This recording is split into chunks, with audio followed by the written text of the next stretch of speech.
The title of our project is MediCodeNet, which is deep learning for medical code generation from the Mimic 3 text data. We will walk you through the problem statement, then what exactly our task is, the baseline model itself, and also some early experimentation of the modified architecture that we have done.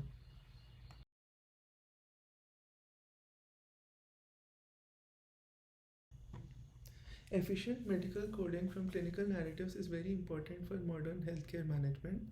The main complexity in this problem lies in deciphering lengthy and unstructured clinical documents, which is also compounded by the current transition to the ICD-11 standard.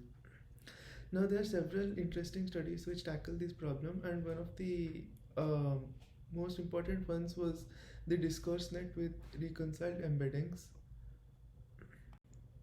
Our task here is to detect the medical codes that correspond to certain diagnosis or prescription.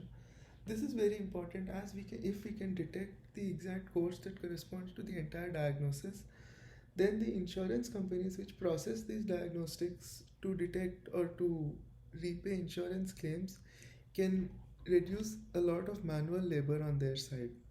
So now this problem as a whole is that of multi-class classification, as each diagnosis can correspond to multiple of these ICD medical codes.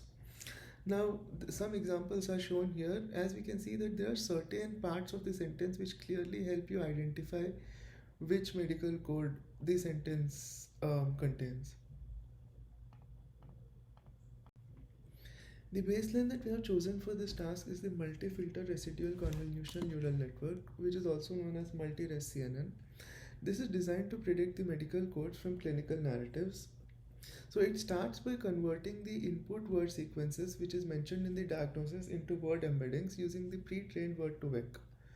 These embeddings are then passed through multiple convolutional layers to capture patterns of different lengths, in which each convolutional filter applies a one-dimensional convolution to the input matrix.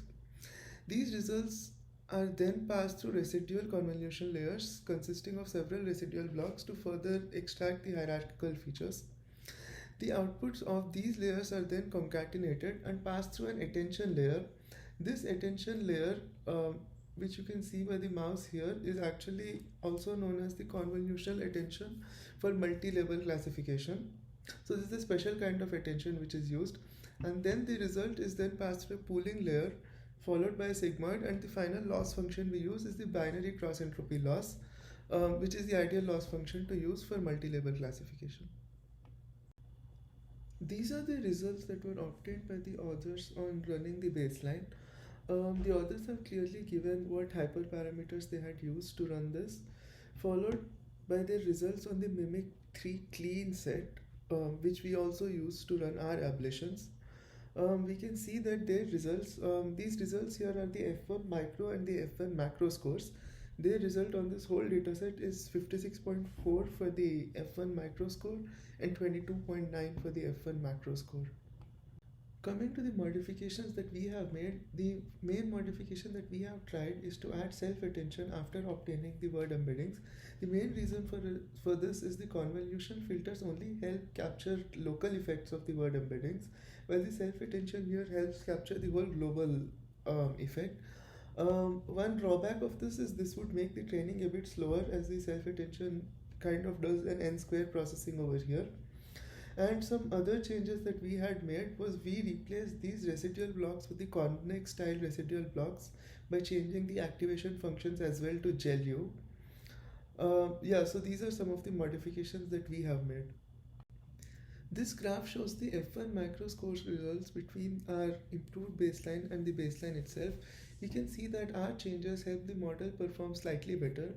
This graph is only over 10 epochs, as the model takes quite a bit of time to train.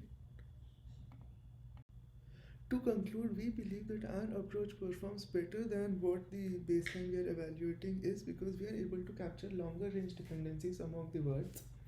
Some work that we plan to include in our final report is, like, we plan to run these ablations for a longer time, which is more epochs, and also two more changes. One would be to try to get rid of the CLM attention layer at the end, because we are already having self attention layer, and also testing the number of self-attention layers and heads, as we currently just use one attention head and a single self-attention layer.